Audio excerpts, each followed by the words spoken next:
Figure out my positioning here. Thank you so much. Fantastic opening and introduction. So back in the States, I'm usually pretty charming and entertaining. It's probably going to get lost in translation here. So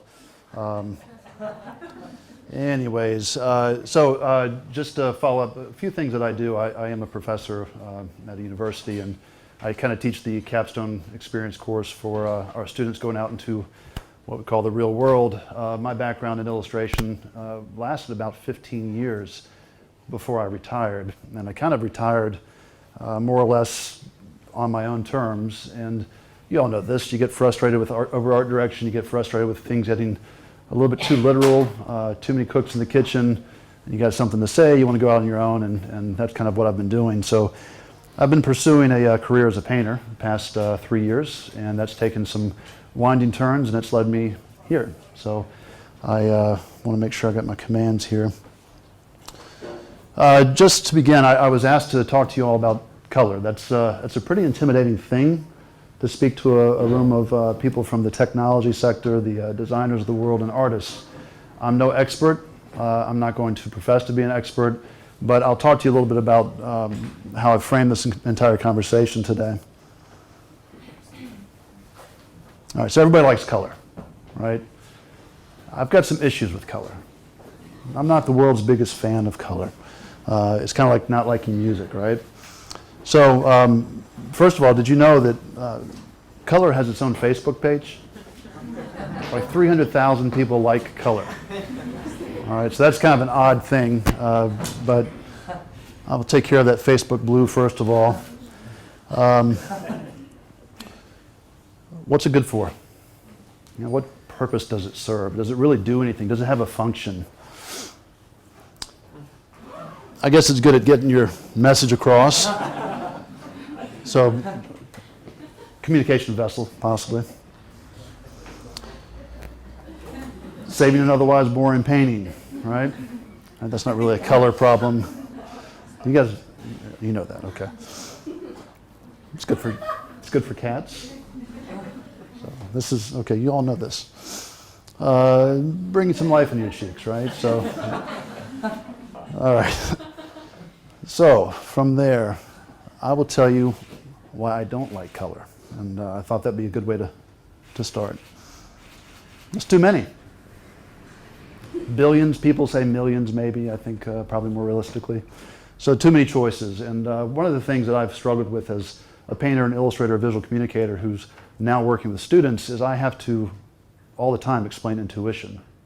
And that's usually looking in hindsight to explain why I did something, why I made certain choices that I made.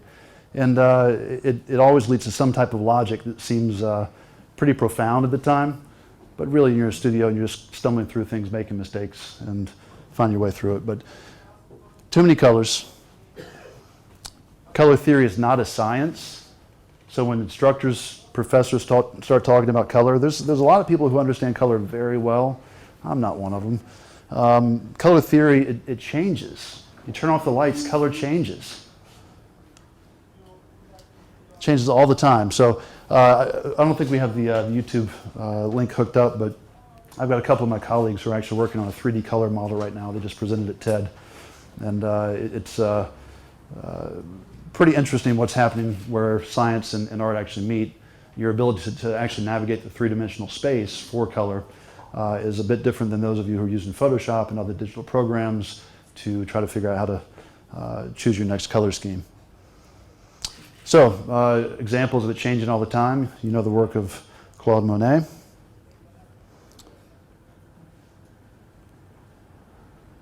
So now that we know what I don't like about color, I want to establish a few ground rules, things I've kind of discovered along the way.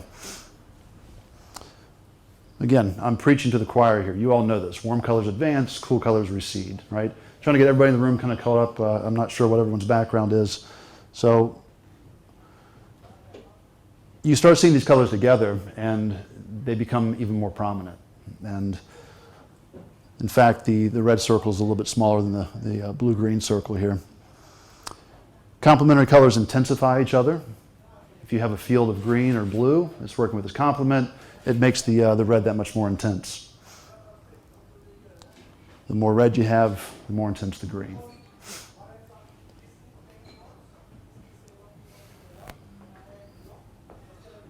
Should have warned you about that a little bit. You can see as it kind of vacillates back and forth, it starts to create some interesting things where you start to visually compare the difference between these two colors that really are living on the opposite sides of the color wheel. So subtractive color, otherwise known as reflected color, we're dealing with CMYK all the time in print. The reason it's called subtractive color, and this is one of these really strange visual phenomenon. So you take two complementary colors, you put them together, a spot of color on its opposite, and it starts to come forward, it starts to advance. You start to actually mix them together. For those of you who are actually mixing paint, working with pigments, they start to gray each other out, right? So it's all pretty interesting stuff. And when we start looking at a color wheel, that's what the center ring is actually talking about here. Does this have a pointer on it too? No. All right, so colors can be symbolic and emotional, right? Hopefully this starts to bring some things to your attention here. This means something to me. It makes me a little bit patriotic, I guess. And we start making associations. Start thinking about the power of color, the power of symbols, the history of things. Interpretation of color and the origin of things. So where does this come from? Right? We were mixing pigments. Where do those pigments come from? British redcoat, symbol in and of itself, a privilege. Comes from a beetle, also used in lipstick. Indian yellow. If you don't know the color, it's a beautiful, super saturated, very transparent color. Comes from the combination of three things: lots of water, mangoes, and cows. It's cow urine. Right? I know. Okay, so all of these things just kind of establish some ground rules that, again, I assume we all know now at this point. Things I like, things I don't like. So colors are different frequencies of light. The cones in our eyes are limited to variations of red, green, and blue. All right, so that's not billions of colors, that's not millions of colors. We're actually starting to talk about limitations. That's where things start to get interesting. All things are made relative through context. So we've been able to boil down billions into three: red, green, and blue. All right, this is how we perceive things.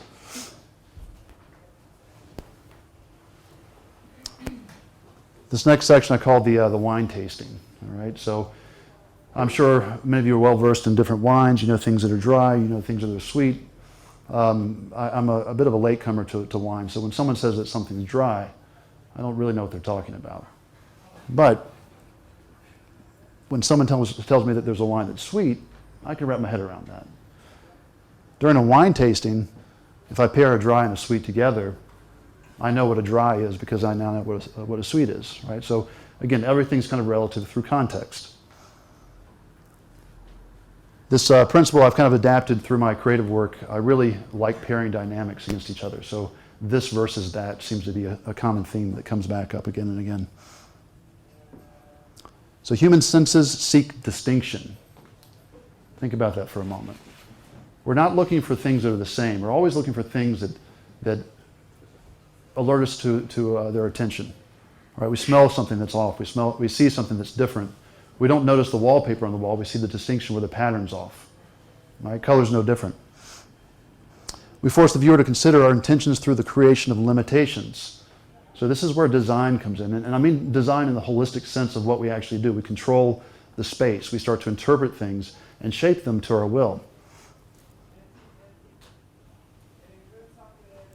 So the change here is we've gone from billions of colors to millions of colors to 3 receptors.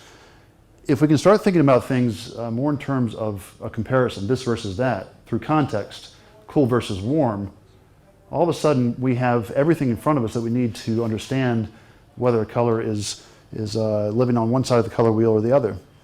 To take it a step further, we start thinking about cooler versus warmer.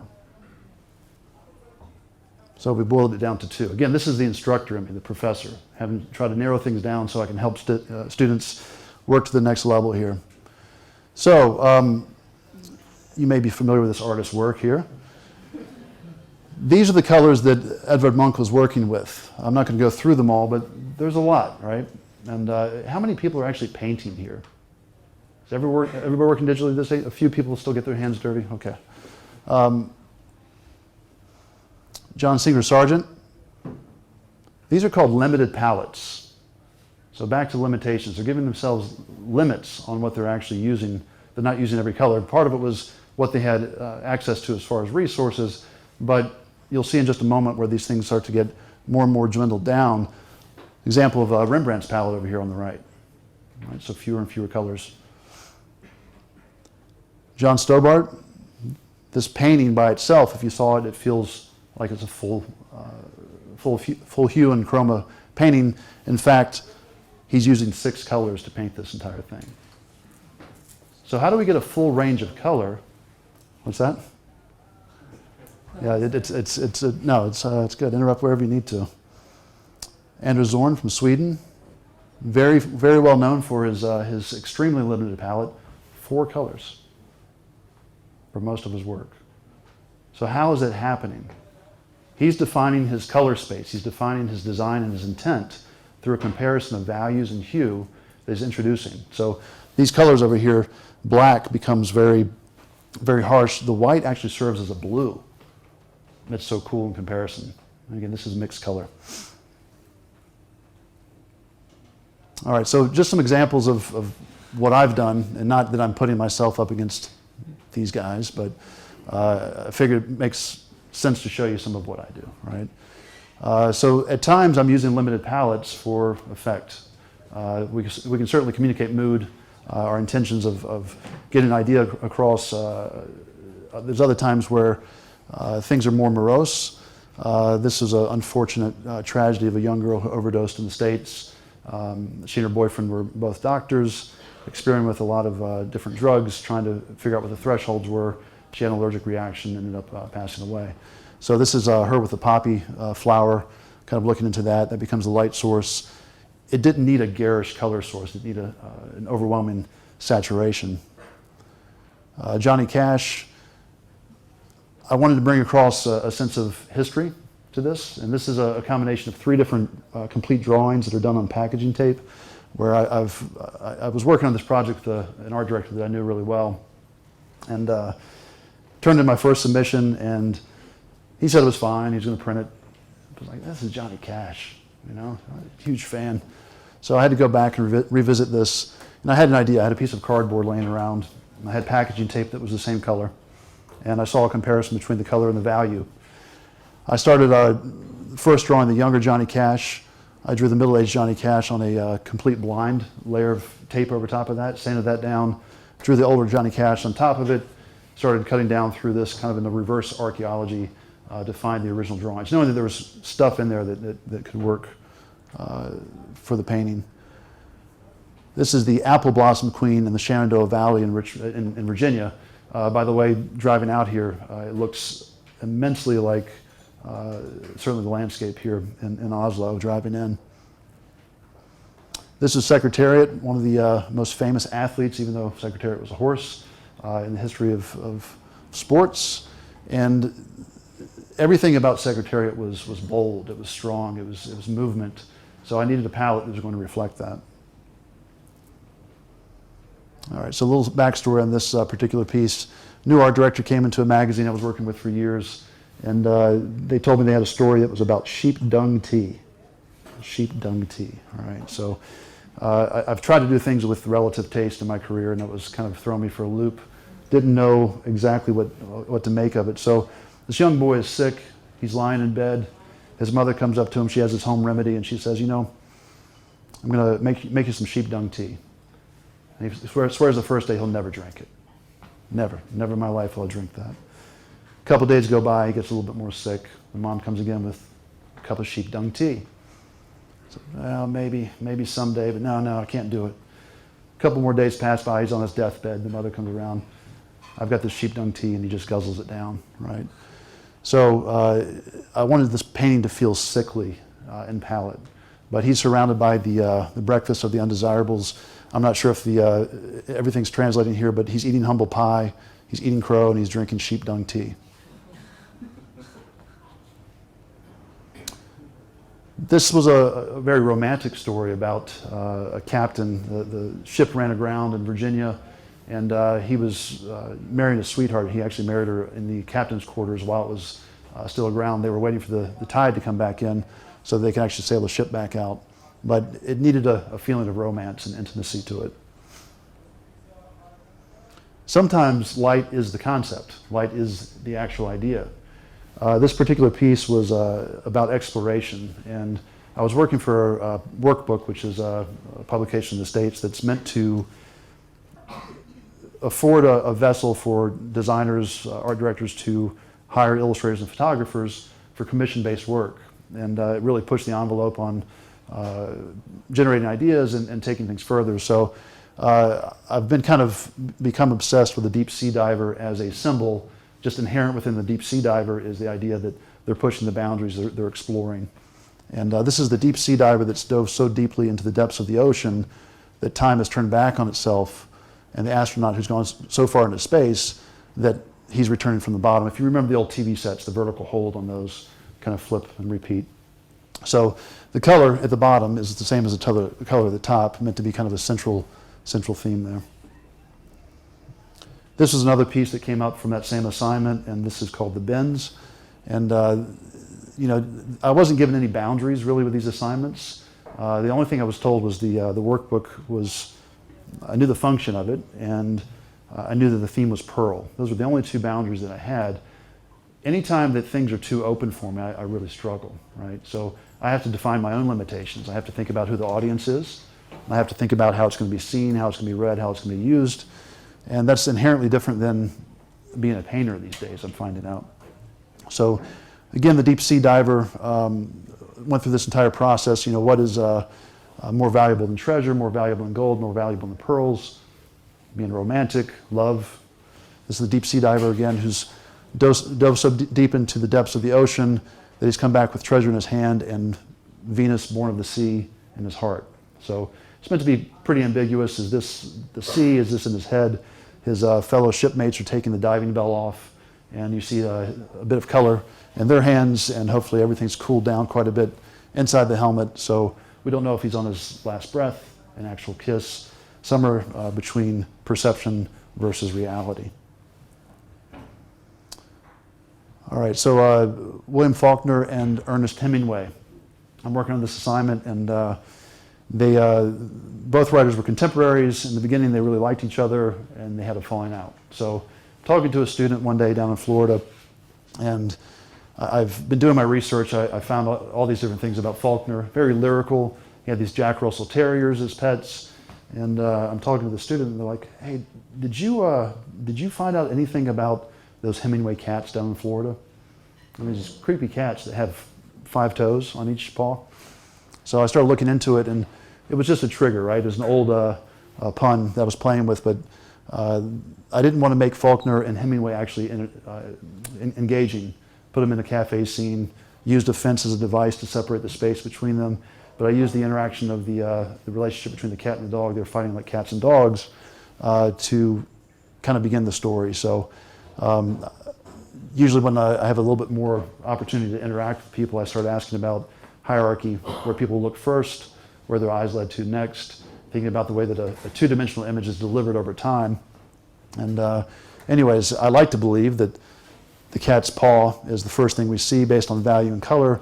We get led down to the Jack Russell Terrier, we get led up around to Hemingway, the warmth up above, and then maybe find our way back down to Faulkner below. This is a story about a father who ends up giving up his own future and his own, he's a Hindu, and he gives up his own religious beliefs so that his son can have a future. Another bit of research that I discovered was a lotus flower during the day is open and above the water. At night it actually closes and drops beneath the water's surface for protection. So one of those things you find out as an illustrator. So this is his flower closing as he's moving forward away from the viewer into the water. All right, so just some things about what I do and where my head is with some of the problem solving. Hierarchy and dominance. So, as I mentioned, I've been painting, I guess it's been about 5 years now that I've been pursuing this career. My first attempts at paintings were a very deliberate stepping away from everything that I was doing as a visual communicator, as an illustrator. I wanted to break every rule that I knew. I didn't want to start with sketches or drawings or the idea of communication. I had some ideas about what I wanted overall, but everything became very reactionary. And in illustration, I had limitations on time and space all the time. Someone sees a billboard they're passing by, they turn through a magazine page. In the world of painting, you have no limitations on time or space. Those are two things that you have plenty of. People are seeking paintings on their leisure time. They go to galleries where there's plenty of room to view and plenty of quiet to interpret those things. They hang paintings on their walls where they live them, they get exposed to those paintings over a period of time instead of just a moment. So all those things are playing in my head, and I start to approach things backwards. In illustration, it was always control, then chaos. And in these paintings, it was chaos, then control. And the grid became a way of controlling individual monotypes. And I started discovering these things related to this really tragic event down in Florida. There were these 21 polo horses who actually died on the field of play. And this was in front of a huge audience. They had been given some improper dosage of a hormone, steroid, something of that nature. And anyways, it was a pretty horrific event. And it just kind of lasted with me. But I knew that I couldn't paint a bunch of dead horses and have someone expect to buy that and hang it up in their home, right? So I started playing with color. Could I make this more palatable based off of color and make it a little bit harder to engage so that the subject matter didn't kind of scream at the viewer right away? And I was also toying with that space between abstract and representational at the time as well. So if I were to ask you, and you can't quite answer here, but where you actually are drawn to first in this painting, I like to believe that maybe it's here. The next place I'm trying to lead you to see is here. And as you start to interpret this thing as individual elements over time, I like to think that the subject matter kind of avails itself. All right, so again, none of this is drawn. These are all discovered marks that I ended up grouping together based off of value and color. So thinking about different ways of bringing people around the surface. Not mine. Wish it was. Picasso is a huge influence on me, and just this painting, I'm sure I'll fall to my knees once I see it in person. Inspired this piece, I was commissioned to do a work based off of Stanley Kubrick's work, and I kind of brought together the worlds of 2001: Space Odyssey, the monolith, and the lime pit scene from Full Metal Jacket, if you know those two things. But there's times where an absence of color can mean just as much as color does. Great story here. We doing okay on time right now? So in Virginia, there's kind of considered the cradle of America, Jamestown, just a little ways from where we live. There's a cemetery in Jamestown, and there's this young woman and her elderly statesman love interest.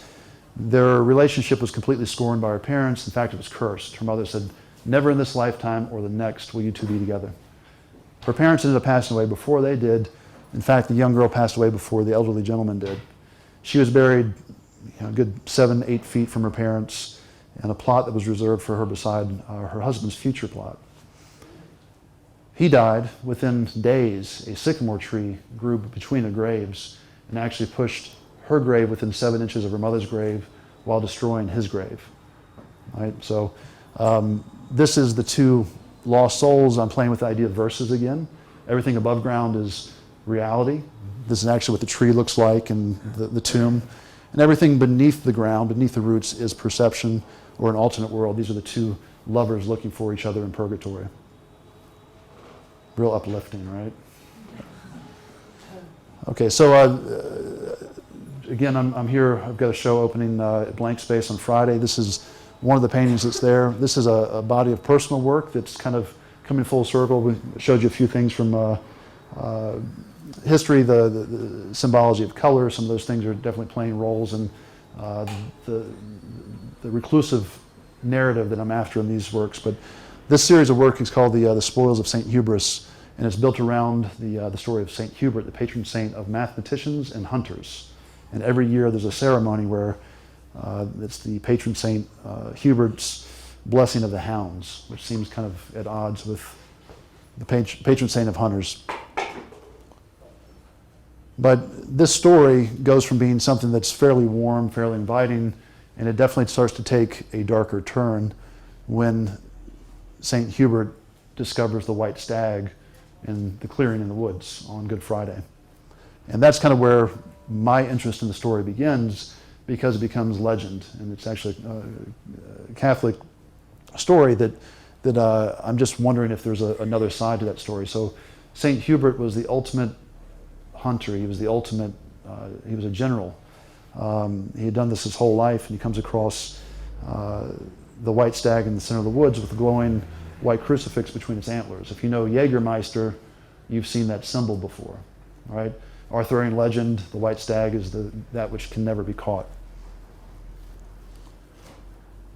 So there's some things that happen in the woods, and ultimately I'm taking the color out of these pieces as St. Hubris is returning from the clearing. Now this is just the first part in an ongoing series. So at this point, I've talked about what color does for me and how I've used it. And I'm sure you're wondering, so what does color do for me? It doesn't do much, right? It's not like it's out there curing cancer or, I don't know, letting us see vegetation growing in minefields so that we can discover where these mines were buried years ago, or it doesn't make us look better or anything else, right? Actually it does. The corrosive materials that are used in landmines change the color of vegetation ever so slightly, so that if we can start thinking about what our design intentions are with color, and we can teach technology to teach us, think about how we can actually use color to significantly impact the world for problems that have never been solved before. They're using fluorescent dyes to detect cancer cells. Signs, marking, color, it makes us look, it keeps us safe, it warns us of danger. I think there's an inherent design evolution that comes from things that feel guttural or natural now. I mean, design is such a natural thing that everybody does. You think about the next time you go out to dinner, watch what the person that you're with, what do they start doing? They start organizing the space around them, right? We associate that with comfort. I make myself comfortable in the space. But I think it has its roots in survival. We're seeking comfort, warmth. We're seeing distinctions in pattern because the tiger's in the reeds, right? So there's things that happen that are as attuned to human survival and human condition as fashion. So anyways, that's my take on color. Like I said, try to be funny, can't do it. But we're doing portfolio reviews on Thursday. Friday the exhibition opens up. Got a workshop on Saturday that's really focused about the inception of concepts and how that idea can go up everywhere from the most fundamental design elements all the way up to lifestyle design and taking ownership of what you want to do with your lives and the means by which you can do it and support it with your creativity. So anyways, that's my slides. I hope it wasn't too long. I hope it wasn't too short. But Perfect. Thank you all.